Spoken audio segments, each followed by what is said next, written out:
ఓం సదాశివసమారంభాం వ్యాసశంకరమధ్యమాం అస్మదాచార్యపర్యంతాం వందే గురుపరంపరాం. జ్యోతిషశాస్త్రాన్ని భావితరాల వారికి ప్రసాదించిన ఋషుల యొక్క పాదపద్మాలకి నమస్కారం చేసుకుంటూ, అలాగే నాకు ఈ జ్యోతిష విద్యను నేర్పిన గురువర్యులు జ్యోతిష బ్రహ్మ కీర్తిశేషులు శ్రీ ఈరంకి సూర్యనారాయణమూర్తి గారు, సూర్యశ్రీ దైవజ్ఞ గారి యొక్క పాదపద్మాలకి నమస్కారం చేసుకుంటూ, ఓం శ్రీ మహాగణాధిపతి నమః, శ్రీ గురుభ్యో నమః, హరి ఓం.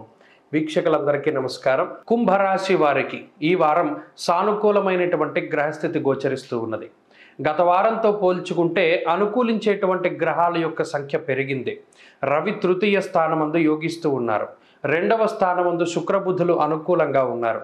చంద్రబలం ఈ వారం అధికంగా ఉన్నది. వెరసి 4 గ్రహాల తాలూకు శుభ ఫలితాలతోటి కుంభరాశి వారికి గ్రహస్థితి మెరుగ్గా కనబడుతూ ఉన్నది. తృతీయ స్థానంలో రవి గురుగ్రహాల యొక్క యుతి, వాక్ స్థానమందు శుభగ్రహాల యొక్క సంపత్తి వల్ల అటు ఇష్టసిద్ధి తృతీయగే అన్నారు. అనగా మనసుకి నచ్చినటువంటి పనులన్నీ కూడా ఈ వారం పూర్తి చేసుకోగలుగుతారు. ఎంత ఇబ్బందులున్నా, ఎంత కష్టసాధ్యమైనటువంటి పనులైనా సరే మీకు నచ్చితే ఆ పని చక్కగా ముందుకు సాగుతూ ఉంటుంది. అది ఒకంత ఆశ్చర్యానికి కారణమవుతుంది.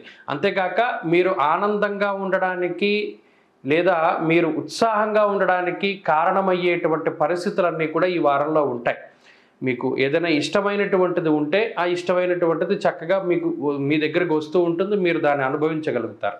అలాగే ఏవైతే ఇబ్బందికరమైనటువంటి పరిస్థితులు ఉన్నాయో ఆ ఇబ్బందికరమైనటువంటి పరిస్థితుల నుండి దూరంగా జరగడానికి ఈ గ్రహస్థితి వల్ల మీకు అవకాశం ఏర్పడుతూ ఉంటుంది. అనగా మీకు నచ్చనటువంటి వాటి నుండి మీరు దూరంగా వెళతారు.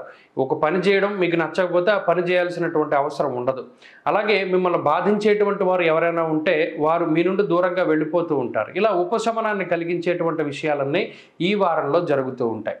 ఆరోగ్యం నిత్య సంతోష అన్నది శాస్త్రం. అనగా ప్రతినిత్యము ఆనందదాయకంగా గడపడానికి, ఉత్సాహంగా కొంత ఉత్సుకతతోటి ముందుకు సాగడానికి, ఆత్మస్థైర్యానికి, ఆత్మవిశ్వాసానికి గ్రహస్థితి కారణమవుతుంది. ఏం మాట్లాడినా భయపడకుండా మాట్లాడగలుగుతారు.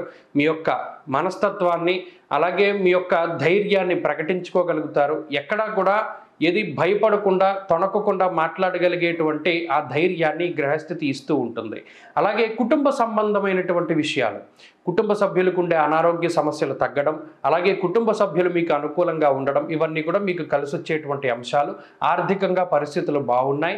ఉద్యోగపరమైనటువంటి, వ్యాపారపరమైనటువంటి పరిస్థితులు చాలా అనుకూలంగా ఉన్నాయి. విద్యార్థులకి కాలం అనుకూలంగా ఉన్నది. ముఖ్యంగా పోటీ పరీక్షలలో విజయాన్ని సాధించడానికి అవకాశం ఉంటుంది. స్త్రీలకు ప్రత్యేకించి ఈ గ్రహస్థితి ఉద్యోగ అవకాశాలని అలాగే వ్యాపారంలో అభివృద్ధిని సూచిస్తూ ఉన్నది. అలాగే కుటుంబ ఆర్థిక వ్యవస్థ మెరుగుపడుతూ ఉంటుంది. ఆరోగ్యం బాగుంటుంది. కుంభరాశి వారు ఈ వారంలో మరింత అనుకూలమైనటువంటి ఫలితాన్ని సాధించడానికై దక్షిణామూర్తి యొక్క ఆరాధన చేస్తూ ఉండడం చెప్పదగినటువంటి సూచన. మేధా దక్షిణామూర్తి స్తోత్ర పారాయణం లేదా శ్రవణం శుభ ఫలితాన్ని ఇస్తుంది. ఈ వారంలో కలిసి వచ్చేటువంటి రోజు శుక్రవారంగా చెప్పవచ్చును. అదృష్ట సంఖ్య 2, అదృష్ట వర్ణము తెలుపు.